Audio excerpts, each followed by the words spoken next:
જે વ્યવસ્થા અને સંચાલન, આપણે આમ તો પ્રથમ પ્રકરણ ભણી રહ્યા હતા અને એકમ કસોટી આવી ગઈ અને એકમ કસોટી 2 પ્રકરણમાંથી પૂછાયું.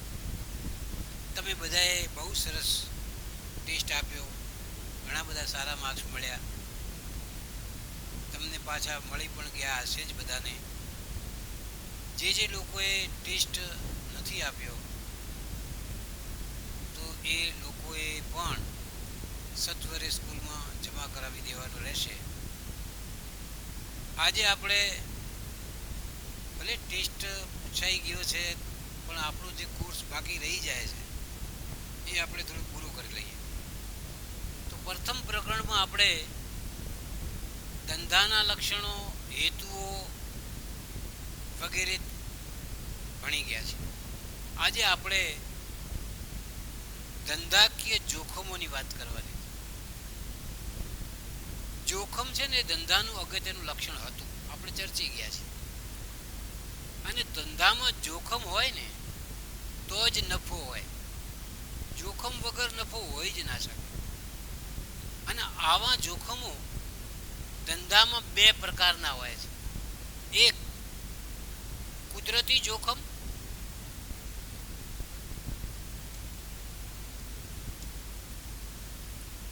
અને 2 કૃત્રિમ જોખમ, એટલે કે માનવ સર્જિત જોખમ.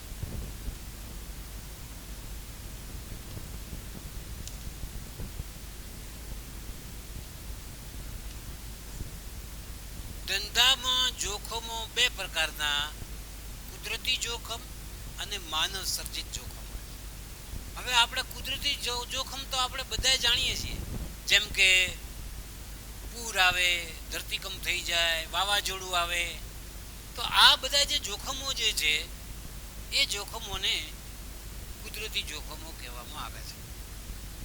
અને માનવ સર્જિત જોખમો કેવા કહેવાય?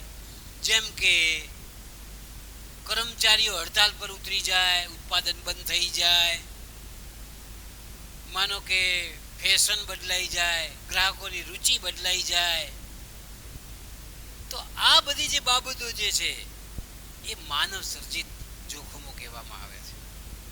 હા, જોખમો તો ખરા જ, ધંધામાં જોખમો ચારે બાજુ રહેલા છે. પણ આવા જોખમોના કારણો શોધવાના છે. કારણ શું આવા જોખમોના? જોખમો ધંધામાં કેમ છે? તો એમાં પ્રથમ કારણ છે ટેકનોલોજીમાં ફેરફાર.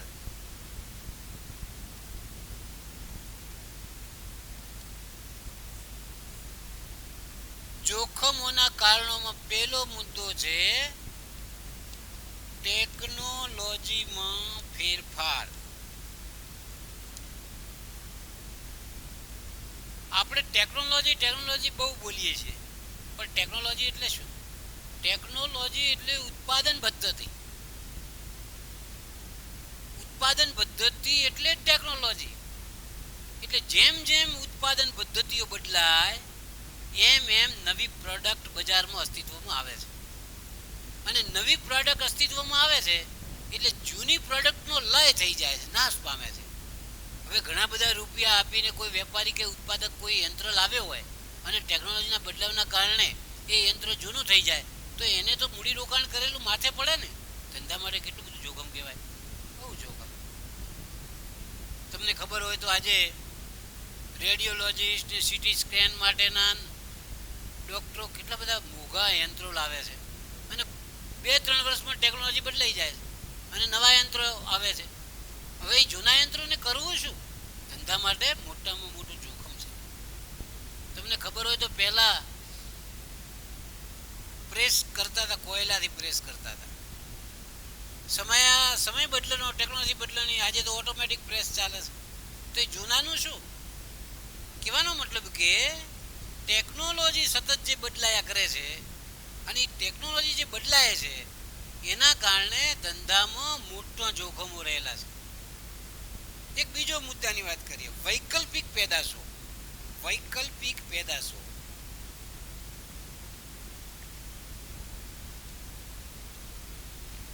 વૈકલ્પિક પેદાશોનો મતલબ કેવો કે ટેકનોલોજીના ફેરફારના કારણે ચીજ વસ્તુ નવી નવી બનતી જાય છે અને એક જ વસ્તુ અનેક કંપનીઓ બનાવતી થઈ ગઈ છે. જેમ કે સાબુ જ છે તો સાબુ બનાવતી કેટલી બધી કંપનીઓ હોય. લાઈફ બોય સાબુ હોય, ડેટોલ સાબુ હોય, ગંગા સાબુ હોય. આ બધા જે સાબુઓની જે કોમ્પિટિશન છે એ બધા વિકલ્પો છે. ગ્રાહક શું કરશે? હંમેશા ઓછી કિંમતમાં ગુણવત્તાવાળી વસ્તુ ખરીદશે. અને જ્યારે ગુણવત્તાવાળી વસ્તુ ઓછી કિંમતમાં બજારમાં મોજૂદ હોય, મળતી જ હોય, તો પછી કઈ એક જ વસ્તુ ઉપર હોઈ શકે નહીં ઇજારો. એનો મતલબ એમ થયો કે જે વ્યક્તિ ધંધો કરે છે એ વ્યક્તિને વિકલ્પોના કારણે જોખમો રહેલા છે.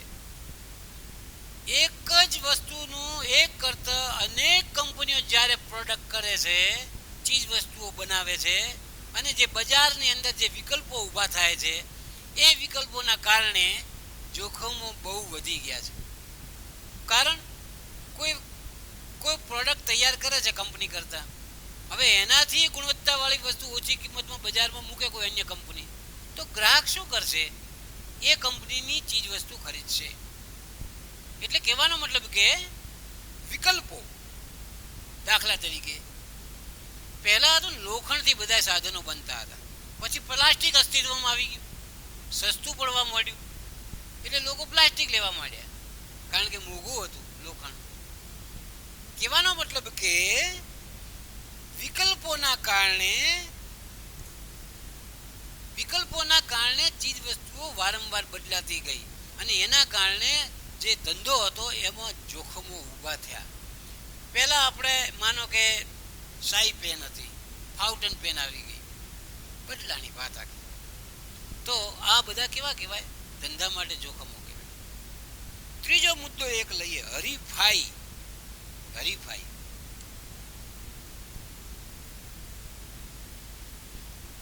કોમ્પિટિશન ધંધાઓમાં બહુ છે, કારણ કે જેટલી વૈકલ્પિક વસ્તુઓ બજારમાં વધારે અસ્તિત્વમાં આવે એટલી હરીફાઈ વધી જાય છે. અને જ્યારે આજે તો ગળા કાપ હરીફાઈ છે.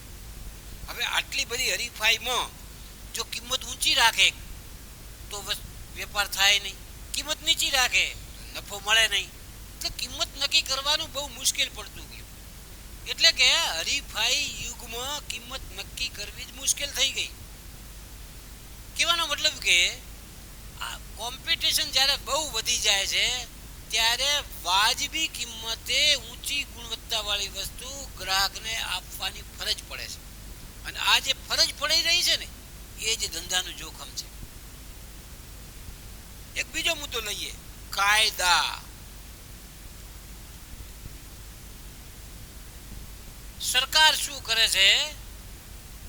કાયદા બદલાયા જ કરે છે, અથવા નવા નવા કાયદાઓ અસ્તિત્વમાં આવે છે. જેમ જેમ ગ્રાહક જાગૃત થાય છે એમ નવા કાયદા અસ્તિત્વમાં આવે છે. દાખલા તરીકે ગ્રાહક સુરક્ષા ધારો. આજે તમે ગ્રાહકને છેતરશો ને તો ગ્રાહક તરત ગ્રાહક સુરક્ષામાં એપ્લિકેશન કરશે, અરજી કરશે, કોર્ટમાં જશે. આ શું કહેવાય? આ સરકારે કાયદો લાવ્યો એટલે જ. એટલે કાયદો લાવ્યો એ ધંધા માટે શું બની ગયું? જોખમ.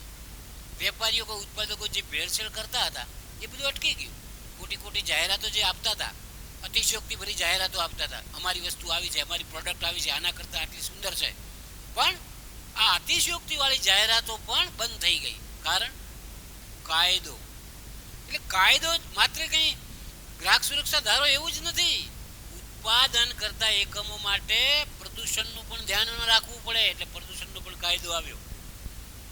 એ તો ઠીક છે, જે ઉત્પાદક એકમની અંદર ઉત્પાદક એકમમાં જે કર્મચારીઓ કામ કરે છે એ કામ કરવા માટે કર્મચારી કલ્યાણ કાયદો અસ્તિત્વમાં આવ્યો. એટલે કહેવાનો મતલબ કે ધંધાઓએ ચારે બાજુથી કાયદાઓ ને સ્વીકારવાના થયા. અને જેટલા કાયદાઓ વધ્યા, જેટલી ગ્રાહક જાગૃતિ વધી, જેટલી કોમ્પિટિશન વધી, એટલા જોખમો વધ્યા. તો જોખમો વધવાનું મૂળ કારણ કાયદો પણ છે. પછી એક બીજો મુદ્દો લઈએ, માંગની અનિશ્ચિતતા. માંગની અનિશ્ચિત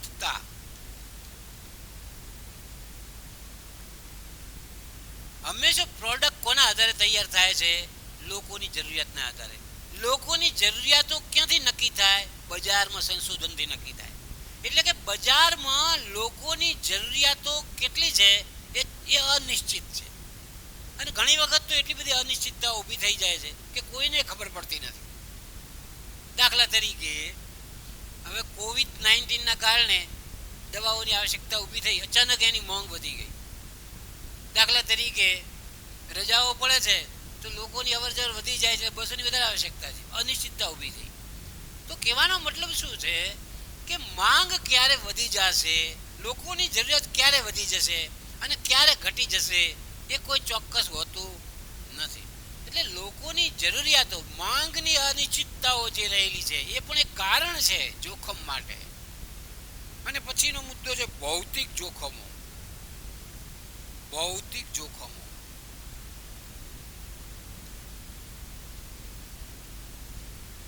ભૌતિક જોખમો મતલબ કે મિલકતોમાં થતું નુકસાન. જેમ જેમ ચીજ વસ્તુ પ્રોડક્ટ કરવા માટે મિલકતોનો ઉપયોગ થાય છે અને એમને જે જોખમ થાય છે, એ નુકસાન જે છે, એ યંત્રો જે છે, એ સાધનો જે કામ કરતા બંધ થઈ જાય છે, એ જે છે એ પણ એક ધંધા માટે જોખમ છે.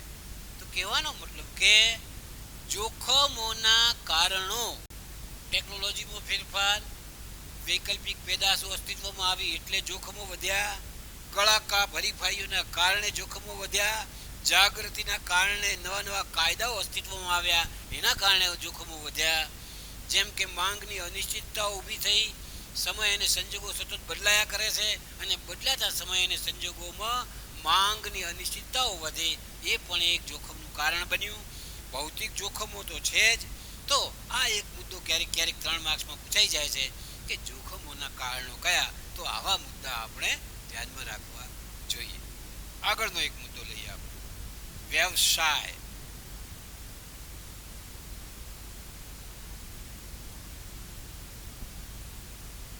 આર્થિક પ્રવૃત્તિના આપણે 3 વાતો કરી, જેમ કે ધંધો, વ્યવસાય અને રોજગારી. આ ધંધાની આપણે બહુ ચર્ચા કરી લીધી. ધંધો એટલે શું, ધંધાના લક્ષણો કેવા, ધંધાનો હેતુ શું, આ બધી આપણે વાતો બહુ સરસ રીતે કરી. હવે આપણે વ્યવસાયની વાત કરવાની છે. વ્યવસાય એટલે શું? તો વ્યક્તિ પોતાનું વિશિષ્ટ જ્ઞાન, તાલીમ, અનુભવ દ્વારા જે શિક્ષણ પ્રાપ્ત કરીને જે સેવા આપે છે અને સેવામાં જે ફી બદલામાં મેળવે છે એને વ્યવસાય કહેવામાં આવે છે. દાખલા તરીકે ડોક્ટર, દાખલા તરીકે વકીલ, દાખલા તરીકે સોલિસિટર, દાખલા તરીકે એન્જિનિયર. તો આ બધી વ્યક્તિઓ જે છે એ બહુ ઉચ્ચ અભ્યાસ કરે છે, તાલીમબદ્ધ હોય છે, ઘણા બધા અનુભવો લીધેલા હોય છે અને આવી વ્યક્તિઓ ફી લે છે. ઘણી વખત પરીક્ષામાં એવું પૂછાય છે વિધાન કે વ્યવસાયિક વ્યક્તિઓનું ફીનું ધોરણ જુદું જુદું હોય છે. વ્યવસાયિક વ્યક્તિઓનું ફીનું ધોરણ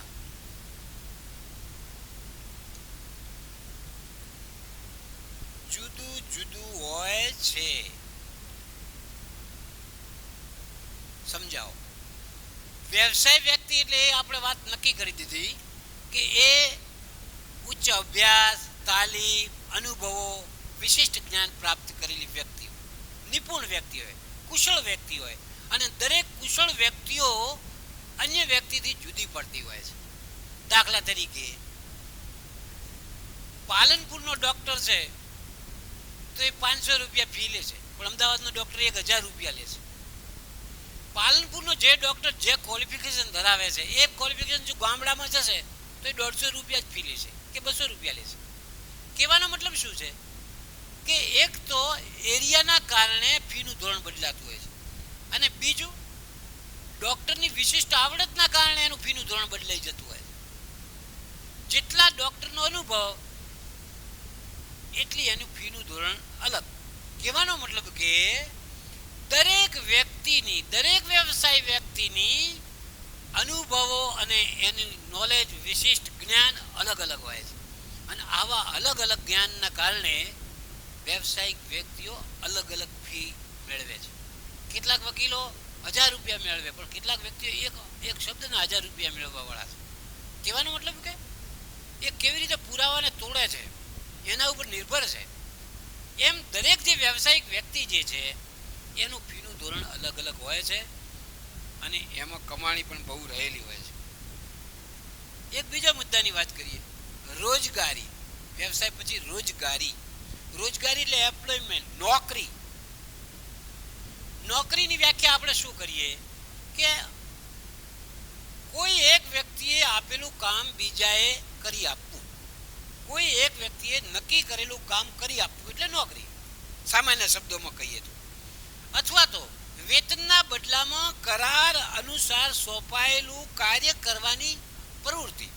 કરાર અનુસાર સોંપાયેલું કાર્ય કરવાની પ્રવૃત્તિ એટલે નોકરી. દાખલા તરીકે ટાઈપિસ્ટ એ શું કરે છે?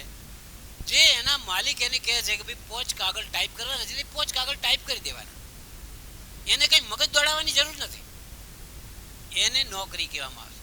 નોકરીમાં નિશ્ચિત વેતન હોય છે.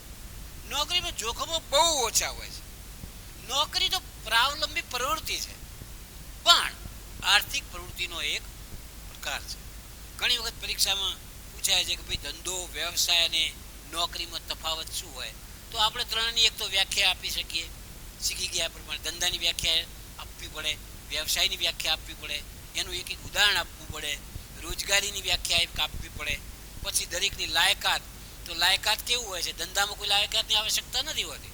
અભણ પણ ધંધો કરી શકે છે અને ખૂબ ભણેલો ના કરી શકે, આવું હોય છે. ધંધો એવી વસ્તુ છે એટલે ધંધામાં કોઈ લાયકાતની આવશ્યકતા નથી. પણ વ્યવસાય કરવો ને તો એને તાલીમ અને વિશિષ્ટ જ્ઞાનની આવશ્યકતા છે. અને નોકરીમાં તો શું હોય છે? કાર્યના સ્વરૂપ અનુસાર લાયકાત મેળવવી પડે છે. દાખલા તરીકે શિક્ષક થવું હોય તો તમારે ગ્રેજ્યુએટ થયા પછી બીએડ થવું પડે, એમ તો એ લાયકાત કહેવાય. તો આવી લાયકાતનો મુદ્દો છે. પછી વળતર.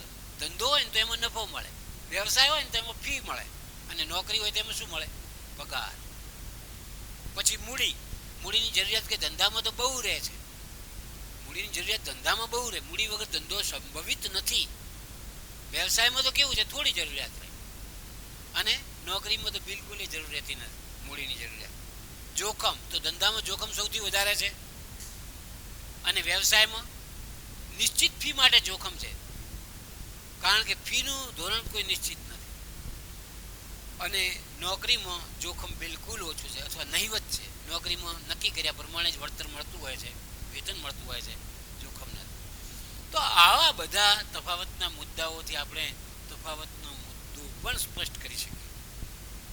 હવે આપણે વાત કરવાની છે એક નવા મુદ્દાની, ધંધાકીય પ્રવૃત્તિનું વર્ગીકરણ. ધંધાકીય પ્રવૃત્તિનું વર્ગીકરણ.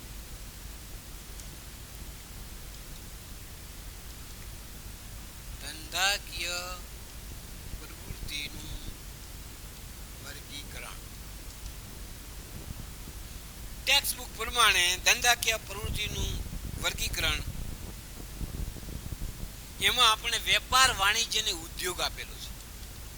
વેપાર, વાણિજ્ય અને ત્રીજું ઉદ્યોગ. આ ત્રણની નાની વ્યાખ્યા સમજી લઈએ. વેપાર એટલે શું? તો વસ્તુ કે સેવાના બદલામાં વસ્તુ કે સેવા અથવા નાણાંની વિનિમય એટલે વેપાર. વસ્તુ કે સેવાના બદલામાં વસ્તુ કે સેવા અથવા નાણાંની લે-વેચ અથવા તો આપ-લે અથવા વિનિમય એટલે શું કહેવાય? વેપાર. તમે પણ એને સમજો છો બરાબર. પછી વાણિજ્ય. વાણિજ્ય કોને કહેવાય? કે વેપાર ઉપરાંત, લખવા જેવી વ્યાખ્યા છે, વેપાર ઉપરાંત વેપારને સહાય કરતી સેવાઓનો સમૂહ એટલે વાણિજ્ય. વાણિજ્યમાં વેપાર તો છે જ, વેપાર ઉપરાંત વેપારને સહાય કરતી સેવાઓનો સમૂહ. એની આપણે થોડી વાર પછી કરીએ છીએ, પણ વ્યાખ્યા ક્લિયર થઈ જાય છે કે વેપાર વત્તા વેપારને સહાય કરતી સેવાઓ બરાબર વાણિજ્ય.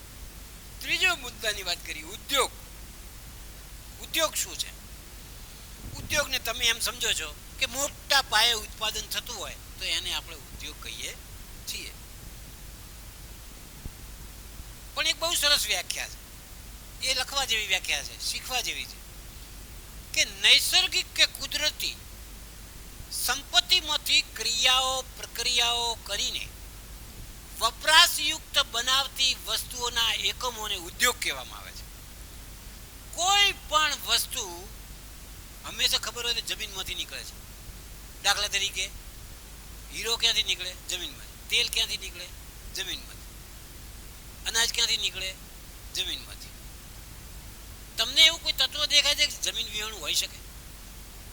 કહેવાનો મતલબ કે બધી કુદરતી સંપત્તિ છે અને એમાં ક્રિયાઓ પ્રક્રિયાઓ કરીને જે વપરાશયુક્ત વસ્તુઓ બનાવવામાં આવે છે એ વસ્તુઓ બનાવતા એકમોને ઉદ્યોગ કહેવામાં આવે છે. બહુ સરસ વ્યાખ્યા. તો આ ત્રણની વ્યાખ્યાઓ આપણે સ્પષ્ટ કરી લીધી. ક્યારેક એમ કહેવામાં આવે છે, વેપારમાં થોડું વધારે સમજી લઈએ. હવે વેપારના બે પ્રકાર આપ્યા છે, આંતરિક વેપાર અને બાહ્ય વેપાર. આંતરિક વેપાર અને બે બાહ્ય વિદેશ વેપાર હશે. આંતરિક વેપાર અને આંતરરાષ્ટ્રીય વેપાર. બાહ્ય એટલે આંતરરાષ્ટ્રીય વેપાર, વિદેશ વેપાર.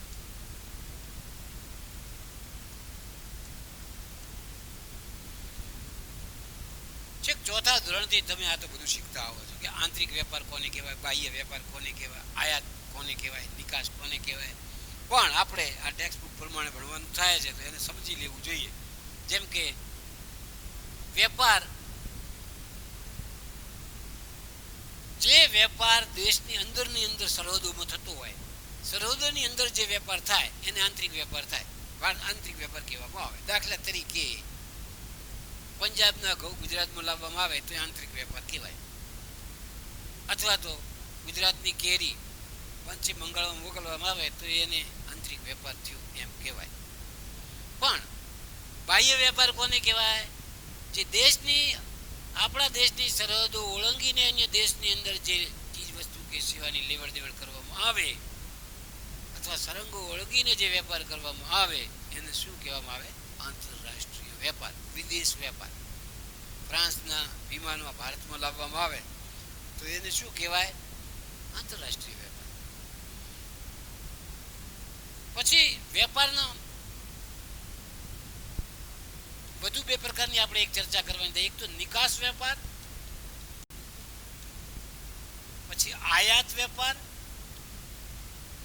અને પુનઃ નિકાસ વેપાર.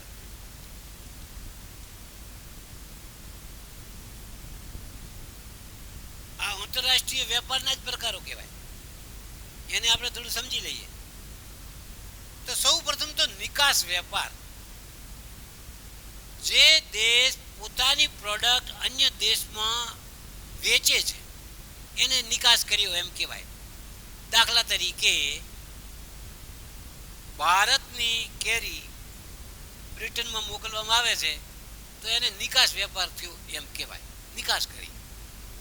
જે માલ માત્ર મોકલવામાં જ આવે છે એને નિકાસ વેપાર કહેવાય. અને અન્ય દેશમાંથી જે લાવવામાં આવે છે એને આયાત વેપાર કહેવામાં આવે છે. પણ આ પુનઃ નિકાસ વેપાર કોને કહેવામાં આવે એને આપણે સમજવું છે.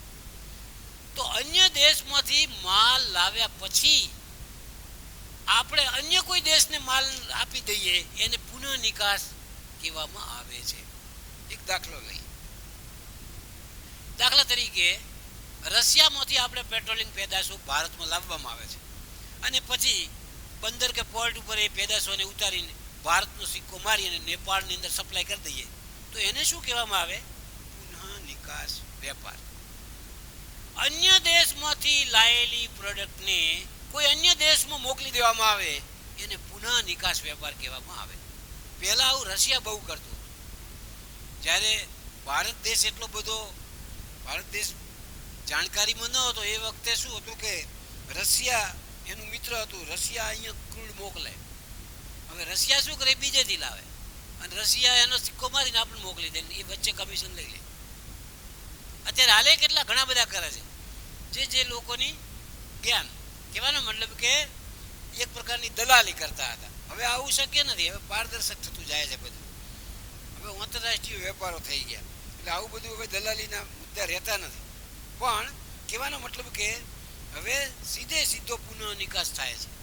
હવે જાગૃત અવસ્થામાં થાય તો છે જ, પણ હવે જાણકારી પ્રમાણે થાય છે. તો આ એક વેપારોની વાત કરી. હવે આપણે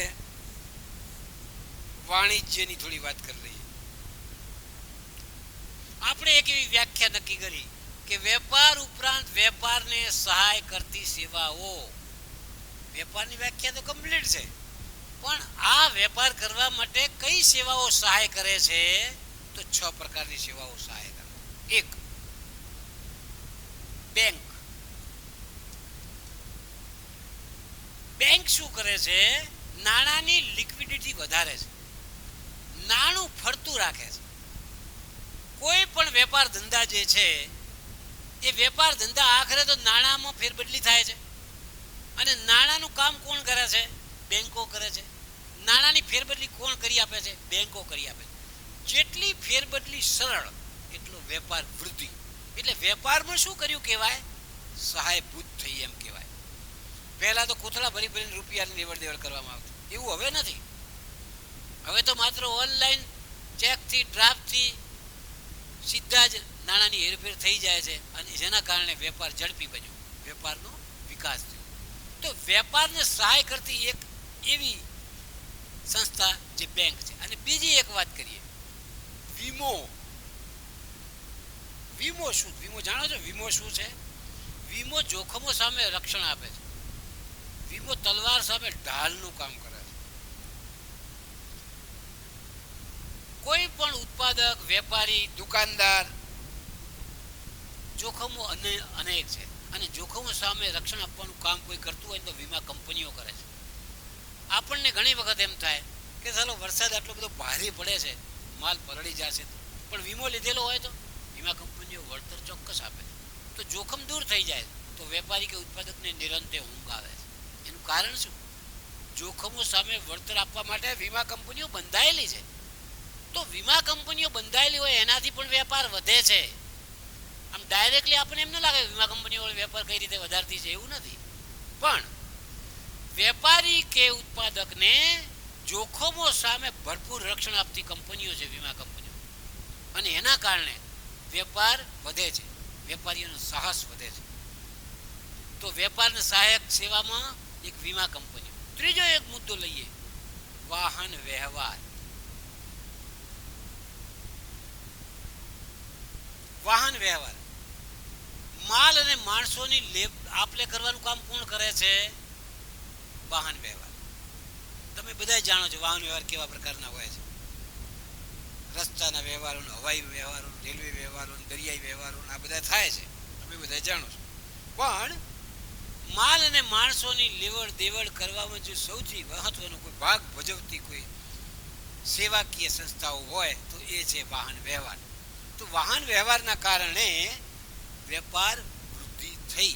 કારણ કે ઉત્પાદક તો કોઈ એક ખૂણામાં થાય છે અને માલ ક્યાં પહોંચાડવાનો છે? ભારત દેશના ખૂણે ખૂણે. ભારત નહીં, વિશ્વના ખૂણે ખૂણે. તો એના માટેની આવશ્યકતા શું ઊભી થઈ? વાહન વ્યવહાર.